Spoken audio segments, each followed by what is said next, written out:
추론 영역이 학습 영역보다 3배 정도 클 것이다. 추론 영역에 굉장히 좀 강점을 갖고 있다고 보십니까? 기본적으로 반도체 영역에서 저력이 있는 국가가 아니겠습니까? 실제로 많은 기업들이 지금 서비스, 제품을 만들고 있고요. 글로벌 경쟁력이 충분히 있겠다.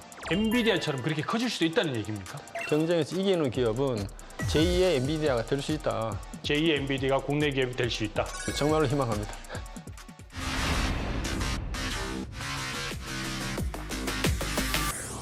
파워 인터뷰 박정윤입니다. 전 세계가 AI라는 거대한 파도에 올라타 있습니다. 이제 중요한 것은 기술을 넘어 그 기술이 우리 산업과 일상을 어떻게 바꿔내고 있는가 하는 점입니다. 이를 위해선 데이터와 인프라, 인재와 기업이 연결되고 작동하는 실전 무대가 필요합니다.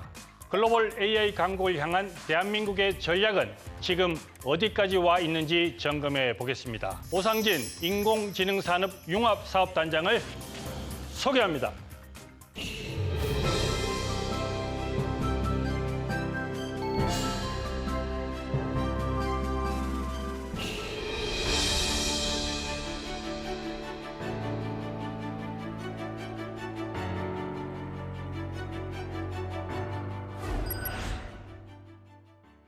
어서 오십시오. 네, 안녕하십니까? 반갑습니다. 네. 인공지능산업융합사업단 이름이 깁니다. 네. 어려운데 이게 언제 설립이 됐고 하는 일이 어떤 것입니까? 네, 저희 인공지능산업융합사업단은 2020년에 설립이 되었습니다. 예. 그 설립의 목적은 광주 지역을 중심으로 해서 인공지능 중심의 지역, 인공지능 중심의 도시를 만들자라는 취지로 사업이 시작됐고요. 예. 그래서 최근에 한 5년 동안의 노력을 통해서 전국 어디에서도 보기 드문 종합적인 AI 생태계를 만들기 위해서 지금 노력을 하고 있습니다. AI 전용 국가 데이터 센터가 있는 곳이죠. 네. 이 주요 성과 같은 뭐라고 좀 봐야 되겠습니까? 네, 초기에 기획돼서 투자가 됐다는 게 매우 중요하거든요. 예. 그러니까 대표적인 사례가 저희가 보유하고 있는 국가 AI 데이터 센터인데요. 예. 그러니까 국내 최초로 AI 학습을 목적으로 만들어진 컴퓨팅 센터입니다. 그래서 AI가 본격적으로 붐업이 되는 시기에 마침 그러니까 23년에 예. 완공이 돼서 국내에 있는 기업이나 대학, 연구소에서 AI 학습이 필요할 때, 예. AI 모델 개발이 필요할 때 컴퓨팅 연산 자원을 제공하는 아주 중요한 역할을 한 그런 자원이 되겠습니다. 국가 전용이니까 규모 면에서는 단연 우리나라에서는 최고라고 얘기해도 되는 건가요? 세워질 때는 단연 최고의 최대의 용량이었습니다만 예. 지금 관점에서 보면 또 충분한 사이즈는 아니다. 이렇게 말씀드릴 수 있고요. 사실 필요한 용량은 매우 많은데 초기에 만들어져서 매우 적절하게 활용이 되었다. 예, 그 부분에 대해서 말씀드리겠습니다. 지금은 이제 민간 부분도 이제 계속 AI라든지 GPU 쪽에 투자를 많이 하니까 네. 앞으로 이쪽은 이제 국가 차원에서도 투자를 계속 예산 차원도 확보하면서 투자를 할 필요가 있다는 거 말씀하시는 거네요, 그죠? 당연히 네네. 필요한 사항이고요. AI 개발, 산업 또는 응용이 있어가지고 제일 기본이 되는 게 AI 인프라입니다. AI 인프라를 얼마나 충분하게 탄탄하게 가지느냐가 나머지 부분에 대한 모든 해결의 단초가 되기 때문에 이 부분에 많은 신경을 쓰고 있습니다. 그러니까 인프라 구축, 그건 좀 구체적으로 얘기하면 어떤 거를 얘기를 하실까요? AI 인프라는 현재로서 두 개의 초점을 가지고 보고 있는데요. 예. 첫 번째는 여러분들이 잘 아시는 것처럼 엔비디아가 주로 제공하는 GPU 파트가 있고요. 예. 또 이 부분을 저희는 학습 영역이라고 주로 부르고 있고요. 근데 장래는 AI를 개발하는 학습 영역뿐만 아니라 개발된 모델을 가지고 서비스를 하는 영역이 있습니다. 그러니까 네네. 개발을 하는 게 아니라 만들어진 것을 가지고 소비자들, 이용자들한테 서비스하는 영역이 있는데 저희는 이 영역을 추론 영역이라고 하거든요. 추론 영역. 네. 예. 실제로는 추론 영역이 학습 영역보다 한 3배 정도 클 것이다. 사업 규모가. 그렇죠. 시장의 규모나 어떤 네. 캐파의 관점 3배 정도 클 것이다라고 보기 때문에 이 추론 영역의 어떤 산업적인 의미에서 또 활용의 측면에서 정말로 강화해야 된다. 국가적인 차원에서 그런 의견을 가지고 있습니다. 학습 영역과 추론 영역. 이게 이제 어떤 게 다른 건지 조금만 더 쉽게 좀 설명을 해주시죠. 네, AI 기능을 특유의 학습 영역하고 추론 영역으로 구분해서 제가 말씀을 드렸는데요. 예. 근데 AI가 학습하고 추론하는 영역이나 사람이 실제로 공부를 하고 또 공부한 걸 가지고 시험장에 가서 시험 문제를 푸는 거하고 상당히 유사한 측면이 있거든요. 예. 그러니까 우리가 시험 공부를 할 때, 또 학습을 할 때는 교과서, 참고서, 기타 자료 등등을 막 공부를 하잖아요. 공부를 하는 과정하고 또 내가 배운 지식, 학습한, 공부한 지식을 가지고 시험장에 가서 문제를 푸는 거는 좀 다르잖아요. 예. 시험장에 가서는 문제를 보고 답을 다는 과정이잖아요. 예. 그래서 어떻게 보면 내가 배운 걸 바탕으로 해서 반응을 하는 과정인데 이게 다르듯이 AI도 실제로 AI 모델을 만드는 과정, 학습하는 과정에 필요한 기능하고 또 배운 걸 가지고 실제 이용자의 요구에 반응하는 것이 다르다는 거죠.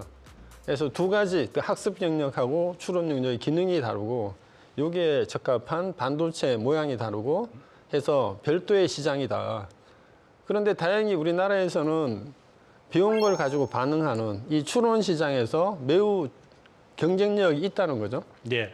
예, 산업적인 잠재력이기 때문에 이 부분을 잘 키워야 된다. 자, 말씀하신 것 중에 국산 AI 반도체, 즉 NPU는 뭐 필요사라든가 리벨리온 이런 데서 이제 만들면 그러면 여기 인공지능 산업 융합 사업단에서는 뭘 하는 겁니까?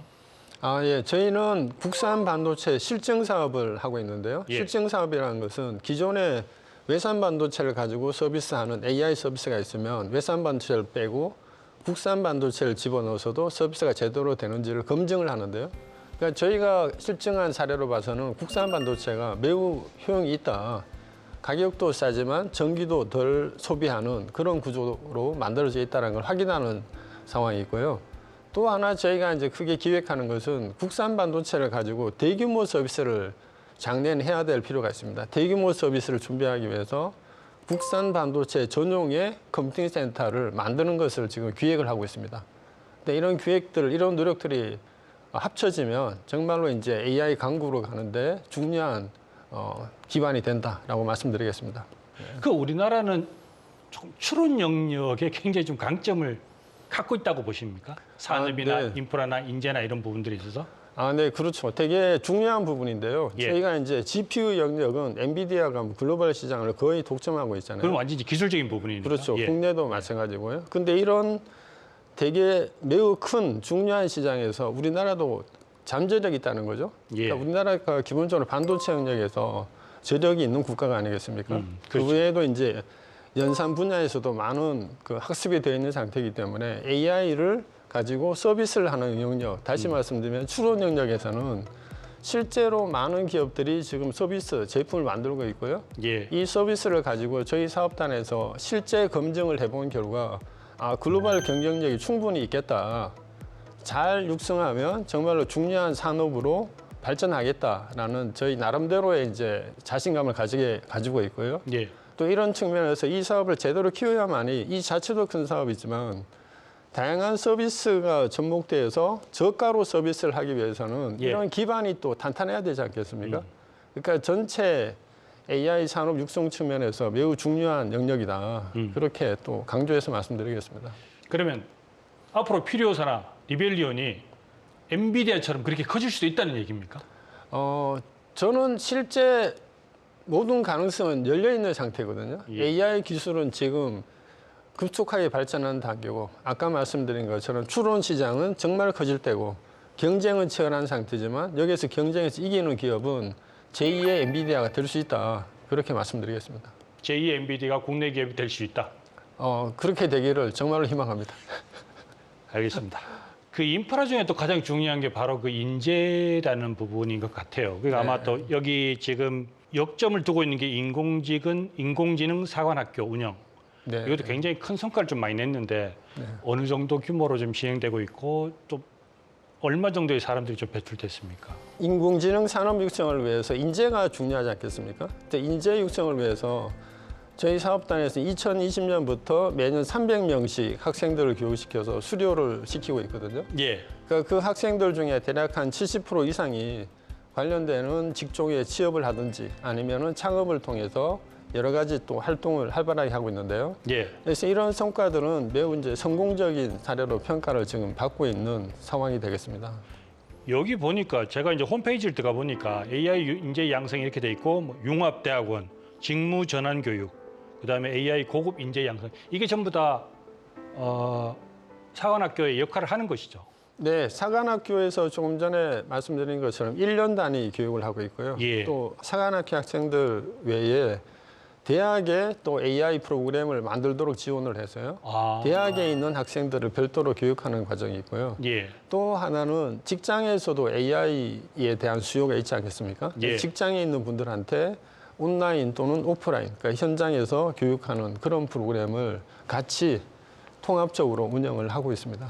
10개월에 대한 교육은 온라인보다는 오프라인으로 직접 그러니까 광주로 가야 되는 거죠. 네, 네. 그렇습니다. 네. 그럼 그 사람들 숙식이나 이런 거는 본인도 알아서 해야 되는 건데 그것도 지원 같은 게 있나요? 네, 학생들, 특히 지방에서 온 학생들을 위해서 저희가 금년부터는 80만 원을 지원하고 있어요. 그래서 현지에서 이제 기본적인 숙식을 정부에서 제공하겠다 이런 취지로 돈을 지원을 하고 있고요. 예. 교육 과정은 기본적으로 무료인데다가 필수적으로 필요한 부분까지 지금 금전적으로 지원을 하고 있습니다. 거기를 다녀야 되는 거죠. 그러니까 온라인으로는 안 되는 거고. 네, 온라인보다는 현장의 교실에서 많이 학습을 하는 부분이 있고요. 예. 그러니까 조금만 더 설명을 드리면 실제로 이제 학생들은 광주에서 체류하면서 예. 교실에 와서 공부를 하는 그런 과정인데요. 예. 근데 최근에 AI 발전이 매우 빠르지 않습니까? 그래서 코딩이란 자체도 AI의 지원을 받아서 매우 빠르고 쉽게 진행되는 특성이 생겼습니다, 최근에. 그래서 이런 상황을 감안해서 저희는 한 교실에서 공부하는 시간은 한 반 정도로 하고 나머지 반은 현장에 가서 실제 기업들의 요구에 맞춰서 AI 서비스를 개발하든지 예. 아니면 본인이 창업을 하든지 아니면 연구개발 과제에 투입이 돼서 자신의 어떤 배운 바를 적용할 수 있는 기회를 가지는 그런 경험치를 쌓는데 더 이제 주력을 하고 있거든요. 예. 그러니까 이런 부분을 통해서 요즘 뭐 학생들이 취업이 안 돼서 여러 가지 많은 어려움을 겪고 있지 않겠습니까? 예. 그런 부분을 해결할 수 있는 하나의 이제 방법이 되지 않을까 그렇게 생각하고 있습니다. 그러면 학생들은 어떻게 이게 지원을 하고 또 이제 그 지원한 학생들이 많으면은 뭐 선발을 해야 될 거 아니에요. 선발 기준 뭐 이렇게 면접을 통해서 한다든지 뭐 그런 건 어떻게 됩니까? 금년에 학생들은 이미 끝났고요. 예. 공모가 끝나가지고 저희가 한 700명 정도 학생들이 왔는데 그중에 220명을 뽑아서 초기 교육을 이제 막 시작을 하는 단계가 되겠습니다. 예. 그래서 뭐 저희 학생들은 AI를 전공한 학생뿐만 아니고 뭐 일반적인 뭐 인문 계통에 있는 분들도 많고요. 또 이제 직업에 직장을 다니다가 새로운 이제 뜻을 가지고 공부하는 분들도 있고요. 예. 또 취준생도 있고 다양한 사람들이 모여서 AI로 공부를 해서 뭐 새로운 인생을 만들어 보겠다. 그런 취지를 가진 사람들이 지금 많이 모여 있는 그런 상황이 되겠습니다. 뭐 얼핏 들어도 아마 20, 30대가 많을 것 같은데 50대, 60대 이런 분들도 그러니까 뭐 직장을 이제 정년퇴직했다든지 은퇴를 했다든지 이런 분들도 지원할 수 있는 겁니까? 저희 학생들 연령을 보면 30대 초중반이 평균적인 나이대고요. 저희가 노동부의 기준에 따라서 39세까지만 응모가 가능한 그런 기준을 가지고 있는데요. 예. 개인적으로는 좀 40대, 50대까지 확대했으면 좋겠다. 네네네. 그런 생각도 하고 있습니다. 자, 그리고 이제 AI 기업에 대한 지원도 많이 지금 여기서 하고 있어요. 어떤 네. 것들을 좀 하고 있습니까? 저는 가장 중요한 게 이제 주체로서 기업이 중요하다고 보거든요. 또 많은 기업들이 만들어지고 또 이제 저희 클러스터 내에서 많이 생성돼서 서로 간에 이제 윈윈할 수 있는 그런 구조를 만들려고 하고 있는데요. 저희는 기본적으로 창업부터 시작해서 초기의 연구 개발, 또 시제품을 만드는 단계, 또는 투자를 받는 과정, 또는 이제 시장 조성이 되는 부분까지 거의 이제 풀세트의 지원을 준비하고 있습니다. 그래서 지난 4년 동안 대략 한 300개 정도 기업이 지원을 받았고요. 예. 최근에는 또 아주 좋은 성과를 많이 내고 있어서 상당히 고무된 그런 상황이 되겠습니다. 근데 이제 이렇게 지원받은 기업들이 그 미국 CE에 가서도 굉장히 혁신상도 좀 많이 받고 뭐 이렇게 했던데 성과가 있다는 말씀이잖아요. 네. 최초로 저희 지원을 받은 기업이 23년에 CES에 가서 혁신상을 한 건을 받았어요. 예. 근데 해마다 이제 성적이 좋아져서 작년에는 12건을 받았는데 예. 금년에는 25건의 혁신상을 받았거든요. 예. 그래서 지역에서 지원받은 기업도 글로벌리 경쟁력을 가질 수 있다. 그런 부분을 이제 증명하는 그런 과정이 아닌가 생각합니다. 기업 지원이라는 게 AI 기업에 대한 인큐베이팅? 자, 그렇게 좀 쉽게 생각하면 되는 거죠? 좀 뭐 여러 가지 이제 자금 지원도 되는 겁니까? 인큐베이팅도 당연히 진행을 하고 있고요. 예. 좀 전에 말씀드린 것처럼 창업부터 시작해서 또 투자 펀드를 운영을 하고 있어요. 예. 그래서 투자를 필요한 기업한테는 물론 이제 심사를 받아야 되겠지만 그러시죠. 예. 투자의 기회까지 주고 있고요. 또 이제 글로벌리 시장 진출할 수 있는 채널을 만들어서 자기 제품을 홍보할 수 있는 그런 기회를 제공하고 있습니다. 어떤 분은 오픈 AI처럼 이런 쪽에다 우리나라도 더 늦지 않게 투자를 해야 된다. 어떤 분은 아니다, 늦었다. 어느 쪽이십니까? LLM 같은 거대 모델은 전략 산업이고 전략 기술이다. 어떤 이유든 간에 그런 서비스가 단절됐다고 생각을 해보시자고요. 거의 사회가 마비되는 수준까지 가지 않을까요? 그래서 지금부터라도 빨리 선진국 수준으로 높아지기 위해서 집중적인 투자가 계속돼야 된다.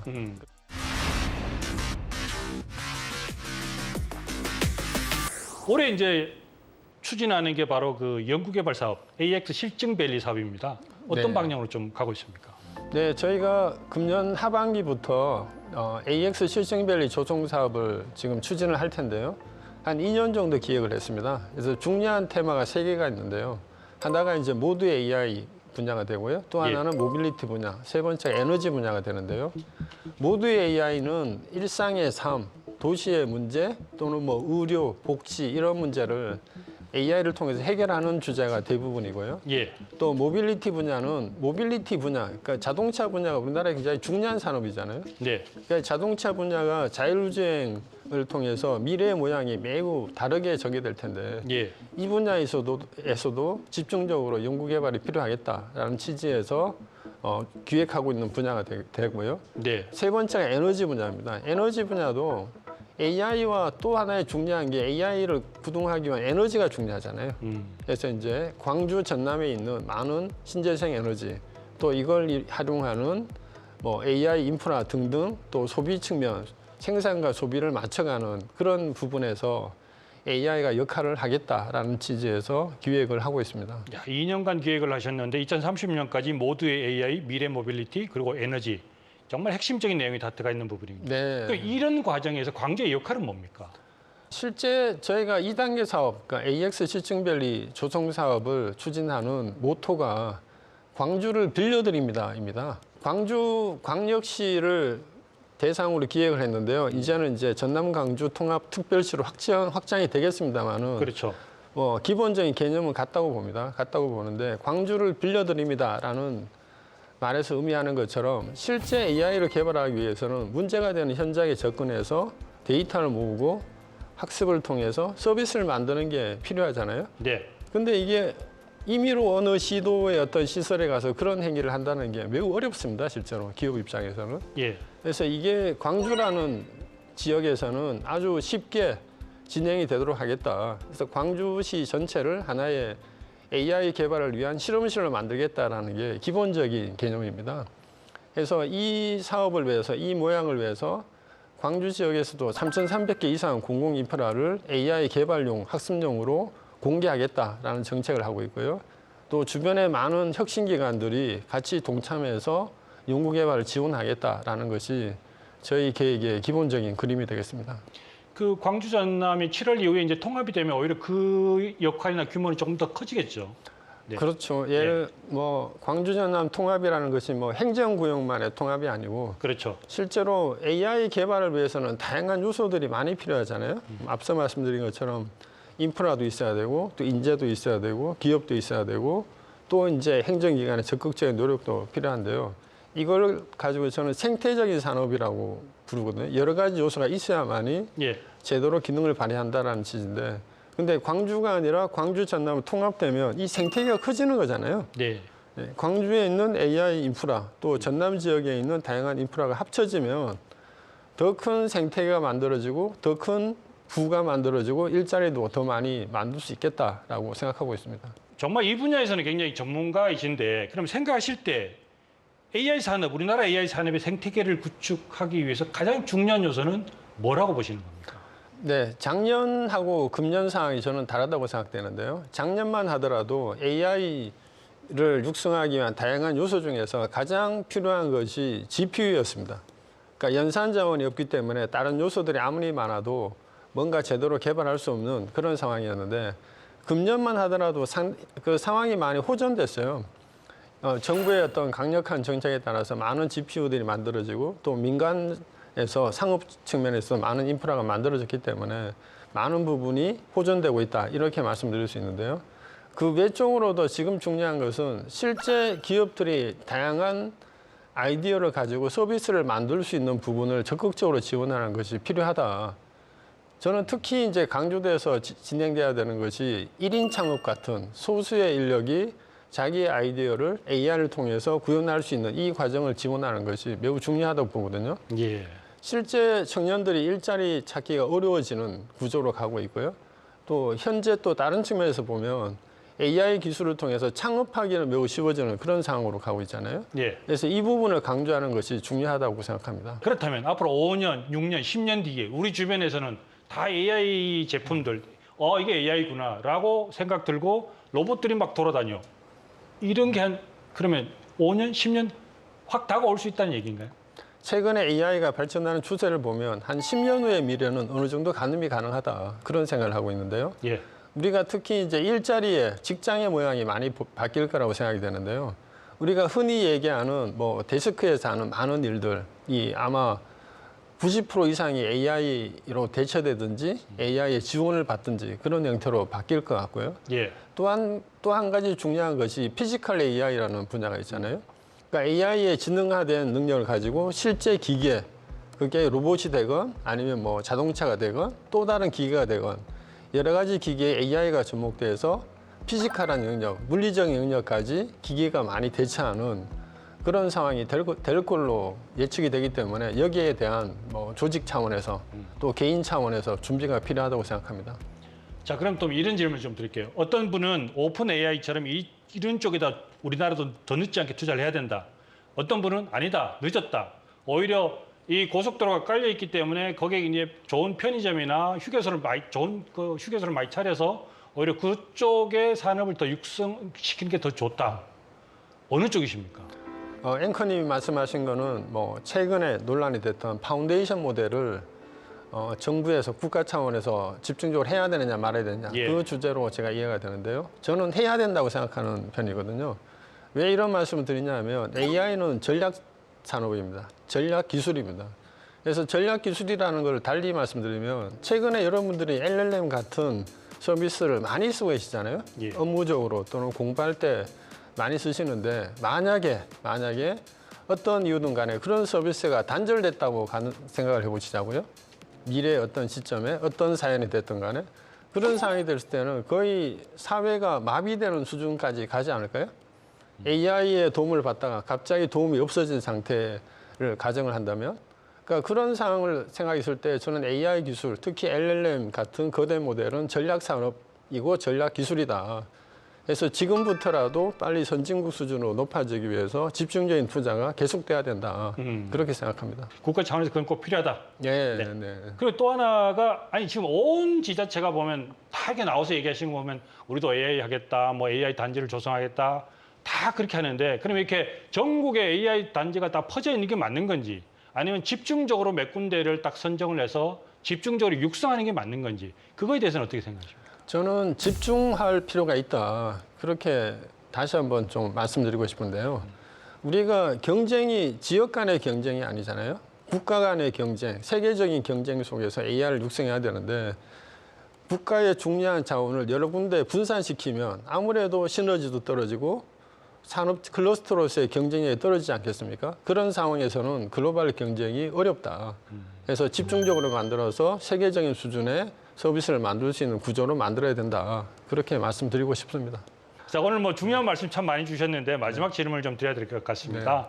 앞으로 좀 더 중요한 AI에 관련된 뭐 정책이라든지 또 내가 이 부분은 좀 얘기를 안 했던 부분이 있구나라는 부분이 있다면 우리 시청자분들이나 또는 뭐 정부에 대해서 좀 얘기를 좀 해주시기 바라겠습니다. 네, 지금 정말로 이제 변형의 시기를 우리가 살고 있습니다. 살고 있는데 이 시기를 슬기롭게 지내느냐 아니냐에 따라서 국가 경쟁력 또는 우리 기업의 경쟁력 또 개인의 경쟁력이 크게 차이가 난다고 보거든요. 그래서 이 부분에서 AI가 가지는 어떤 기술적인 특성부터 시작해서 좀 많이 이해하기와 노력을 하셔야만이 장래에 보다 이제 윤택한 삶을 사실 수 있다라고 생각합니다. 알겠습니다. 오늘 정말 좋은 말씀 감사합니다. 고맙습니다. 네, 감사합니다.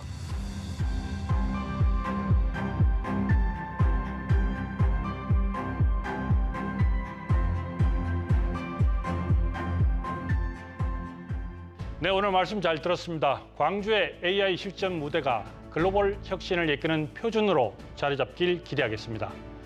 박정윤의 파워 인터뷰, 오늘은 오상진 인공지능산업 융합사업단장과 함께했습니다. 시청해 주신 여러분 고맙습니다. 감사합니다.